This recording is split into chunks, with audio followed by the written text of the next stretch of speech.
Buenos días, buenas tardes, buenas noches, como siempre decimos en este canal. Y hoy tengo el honor de estar con Miguel Giorgio, que es contador público y especialista en tributación, ambos de títulos de la UBA, gerente de impuestos del Grupo BGH, profesor de grado y de posgrado en estas universidades, la UBA, la UADE, la USAL, la UB, miembro activo de la Asociación de Estudios Fiscales, integrante de la mesa directiva de la Comisión de Impuestos de la Cámara Española de Comercio y de IDEA, y orador invitado en distintas jornadas tributarias.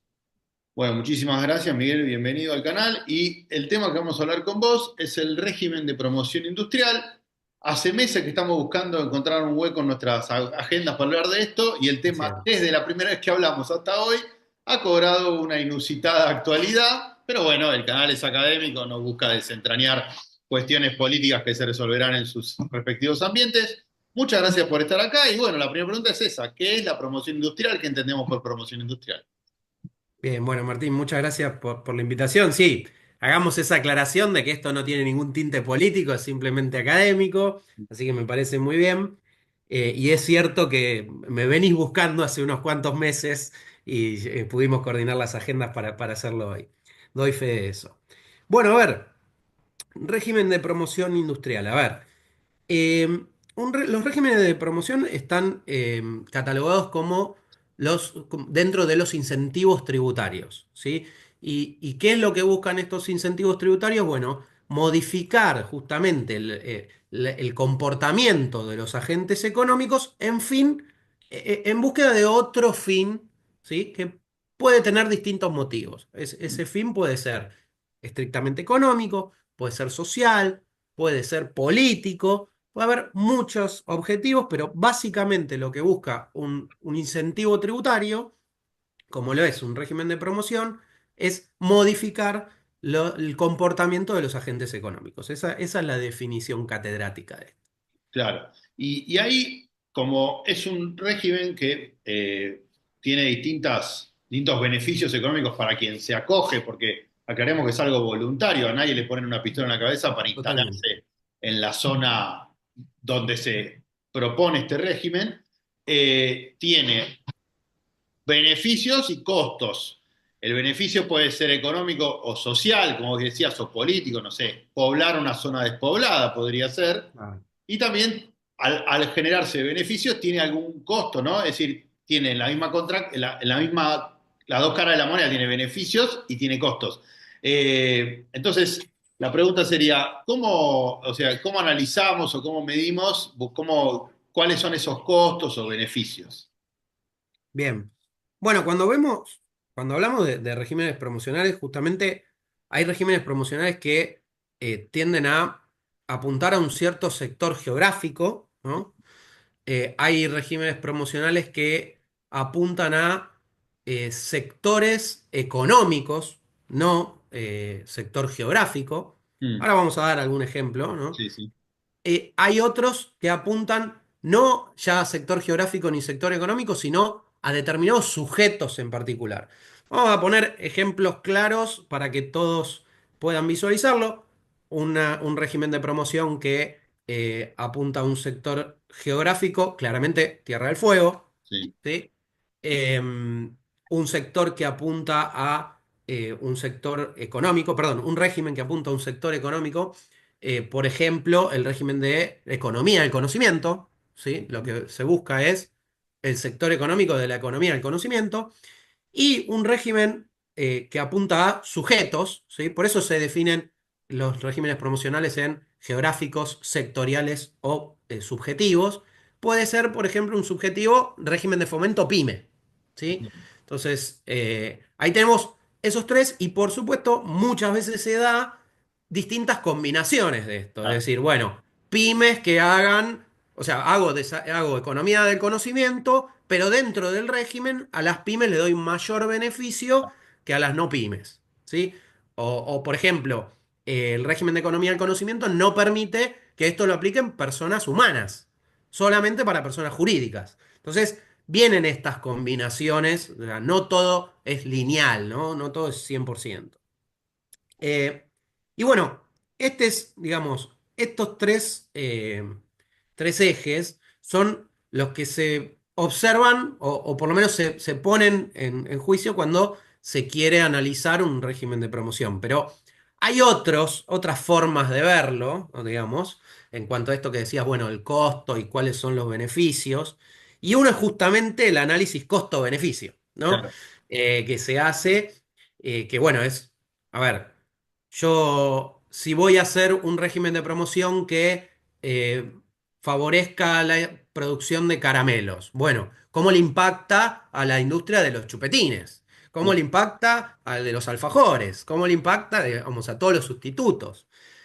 Si voy a hacer un régimen para la provincia de Mendoza, bueno, ¿cómo le impacta a lo de San Juan, a lo de San Luis? O sea, es ese costo también que muchas veces es muy difícil de medir, ¿no? Eh, y por supuesto, tenemos los beneficios, ¿no? ¿Qué beneficio? Bueno, va a haber aumento de la inversión extranjera, va a haber aumento, va a haber crecimiento del PBI, va a haber crecimiento de los puestos de trabajo. Y si vamos a los costos, bueno, esto que decíamos, esta pérdida de eficiencia, también hay pérdida de recaudación, porque eso no hay que dejar de tenerlo en cuenta, porque yo doy un régimen de promoción, estoy bajando impuestos, bueno, ¿cuánto pierdo en esa baja? Ahora, lo que yo siempre digo, ¿no? Es, bueno, uno siempre hace el cálculo lineal de, bueno, esto es lo que se dejó de pagar. Bueno, si no estuviera ese régimen de promoción, ¿esas ventas estarían también? claro, ¿Sí? Entonces, eso es lo que para mí a veces es muy difícil de medir, porque el cálculo lineal es, bueno, sí, está claro, pero este caramelo se vendió porque está este régimen de promoción que permite que se produzca ese caramelo con facilidades y tal vez llegar a un precio menor a la góndola, claro. al O, por ejemplo, kiosco. recaudo menos impuestos porque decidí bajar, hacer una exención impositiva, pero la actividad económica que se desarrolla en el lugar me permite recaudar otros impuestos o generar mejores condiciones de vida para una cantidad de gente. Totalmente, pero pongámoslo esto, olvidémonos un segundo de Tierra del Fuego. Cuando se pone un parque industrial en la provincia de Buenos Aires, en algún partido, generalmente se pone en una zona descampada y uno ve que rápidamente empieza a haber un, Un un almacén, bolichito, un supermercado, claro, un barcito, un kiosco, una librería y empieza a haber actividad económica que no había en ese lugar. claro, sí, sí, sí. Entonces, Es mucho más difícil que hacer una literalidad o linealidad entre lo que se deja de recaudar por un impuesto determinado. exactamente, ese cálculo. Entonces, todos los que son detractores de los regímenes de promoción lo ven puro y liso en cuanto a, bueno, el costo tributario, ¿no? Pero yo lo que digo es, no defiendo nada y no digo que esté mal tampoco, son distintas formas de verlo, pero digo, siempre hay que ver todo, ¿no? Y cosas que son muy difíciles de medir. Por ejemplo, también lo que se pone en este análisis costo-beneficio cuando se hace es bueno, la dificultad en la administración de esto, ¿no? Porque vos tenés que tener en el Estado seguramente una secretaría, subsecretaría, veamos cómo se quiera poner, pero una oficina por lo menos que esté abocada al control de este régimen. Claro, Y algunos autores también ponen dentro de los costos, y esto sabido es, cuestiones de falta de transparencia y de corrupción atado claro. a esto, ¿no? Entonces, bueno. Triangulaciones, alguna cuestión vinculada a eso. Totalmente, Claro. totalmente. Entonces, Es bueno, se ha decir, visto aparentar fabricar donde no se fabrica o aparentar fabricar en determinada zona y en realidad estoy fabricando en la zona que no tiene el régimen. claro. Entonces, eso va de la mano. Puntualmente sí. Y después, Ah, sí, sí, no, no, perdón, perdón, perdón. No, no, vos. no, decime, decime. No, no, es Bueno, que si no, iba a ir a otra pregunta, pero prefiero que cerremos esta. sí, después, a ver, hay aspectos, como decíamos, sociales, ¿no? Y esto vale la pena remarcarlo porque si nos vamos a adentrar luego en Tierra del Fuego, Sí, hay que tenerlo en cuenta.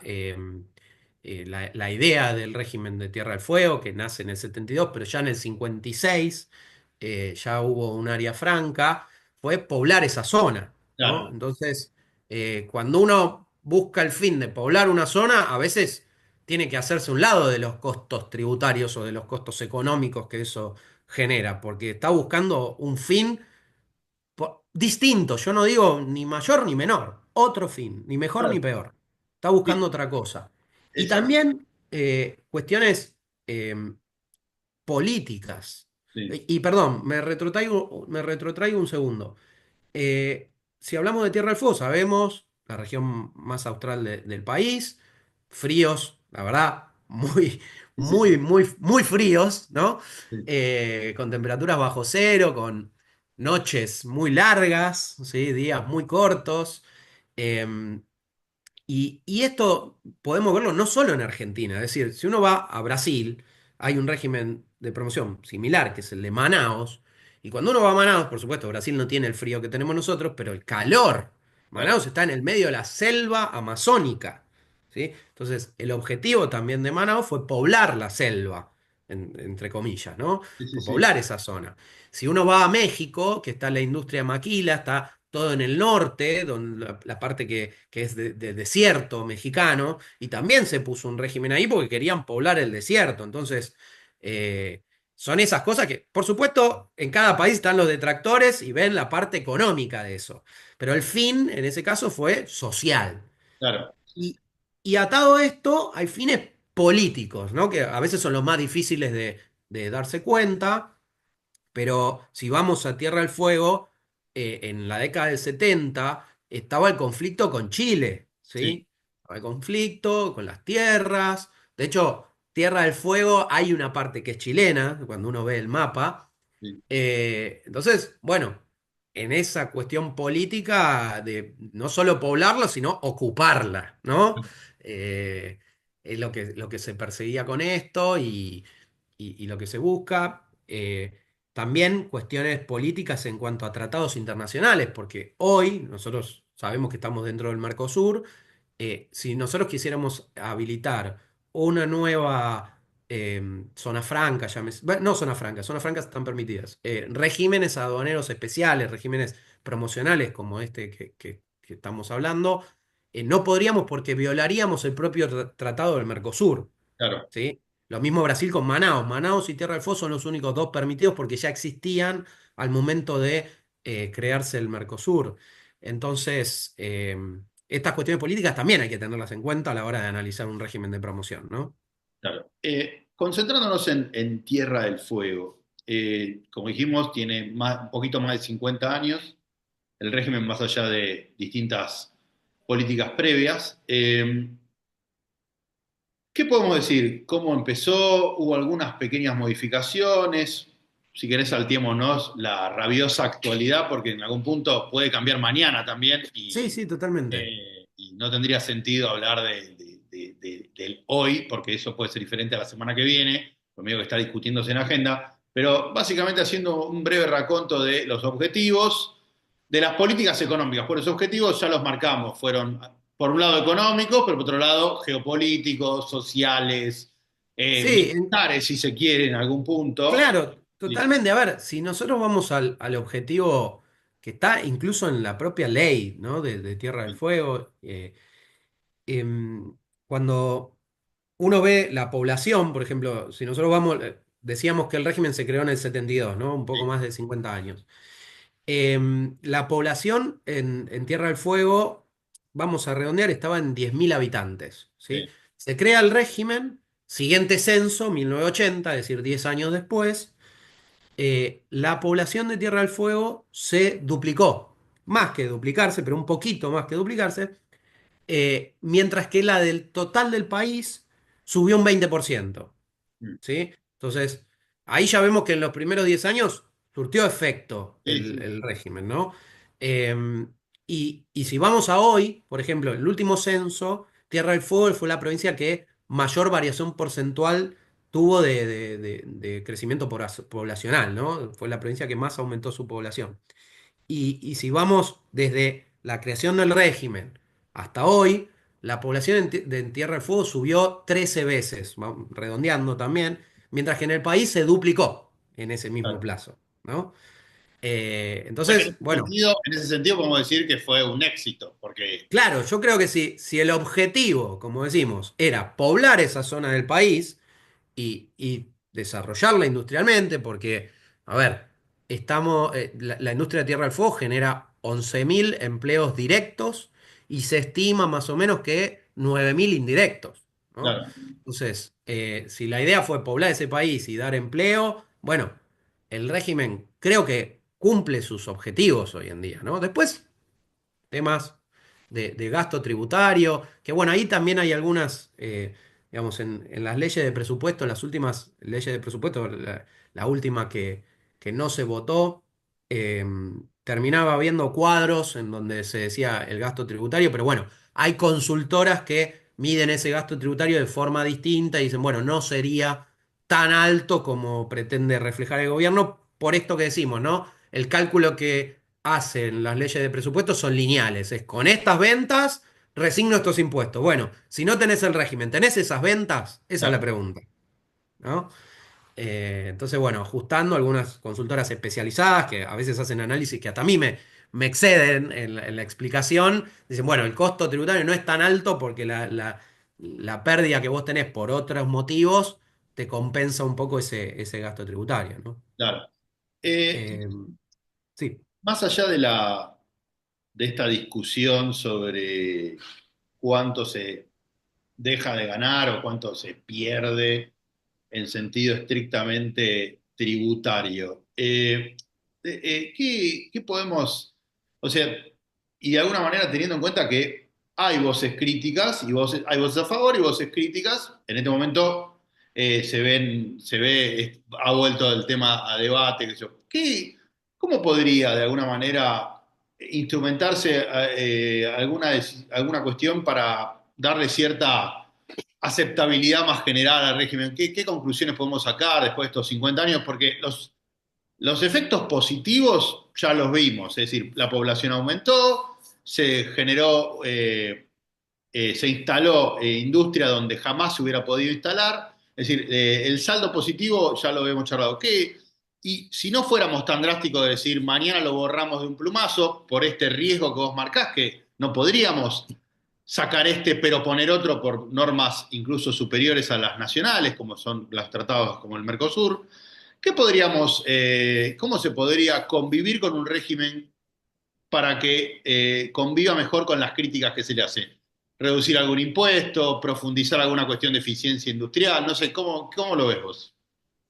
Bueno, a ver, yo creo que hay también mucho mito, ¿no? Porque Claro, se lo suele asociar a la industria de Tierra del Fuego con el ensamble y con el mero ensamblaje de partes, ¿no? Que sí, vienen, y a mí particularmente me pasó que antes de trabajar en la industria tenía esa creencia también, tal vez sí, por creencia popular, sí, hasta que, bueno, pude ver todos los procesos productivos e incluso comparaciones con procesos productivos de otros países del mundo, donde vos decís, bueno, che, pará, esto no es solo ensamblaje, eh, que acá hay fabricación, hay tecnología de punta, hay inversión, ¿sí? Hay procesos productivos que tienen un control y siguen los estándares internacionales de calidad, ¿no? O sí, sea, a ver, yo lo que digo es, no vamos a mencionar marcas, pero una de las marcas más conocidas de celulares, no tal vez la de la manzanita, sino la otra, sí. eh, sabemos que produce en Tierra del Fuego, ¿no? Y yo digo, ¿ustedes se piensan que esa marca va a dejar que cualquiera le fabrique así nomás cualquier Claro. cosa? Es decir, Hay ciertos estándares. vienen acá los asiáticos, vienen, ven si se siguen todas sus políticas Claro. y los estándares de fabricación, ¿no? Eh, Así que, bueno, sí, después, a ver, ¿Qué se podría mejorar o cómo podríamos? está claro que Argentina tiene la presión fiscal más elevada, una de las más elevadas del mundo, ¿no? Esto hay estudios, hay informes que salen somos el país que más tributos tiene o uno de los que más tributos tiene en cantidad y presión fiscal, ¿no? Entonces, yo creo que viene por ahí el tema, ¿no? Me parece que hace falta una profunda reforma tributaria que simplifique y que baje la presión fiscal, ¿sí? Eso dará lugar a una mayor competencia, ¿sí? Una inversión extranjera seguramente, porque tuvimos y creo que seguimos hoy cerrados, muy cerrados al mundo, ¿no? Entonces, la competencia yo creo que eleva a todos. Y en Claro, ese caso, a Tierra del Fuego lo hará elevar para llegar a ser más competitivo, Claro. ¿sí? Vía reducción de costos, vía lo que sea. Es decir, se puede congeniar el régimen con competencia. Y de hecho es lo que ha venido pasando este último año, ¿no? Este último año la industria se ha visto en la necesidad de ser más competitiva. Perfecto. Es decir, de alguna manera podemos pensar, según tu mirada, que con algún tipo de análisis de otro tipo de impuestos que impactan sobre los precios de los bienes que se producen ahí y una mayor competencia, el régimen podría subsistir en la actualidad. Estoy tratando Sí, sí, sin dudas, sin de, dudas. de resumir un poco. Así es.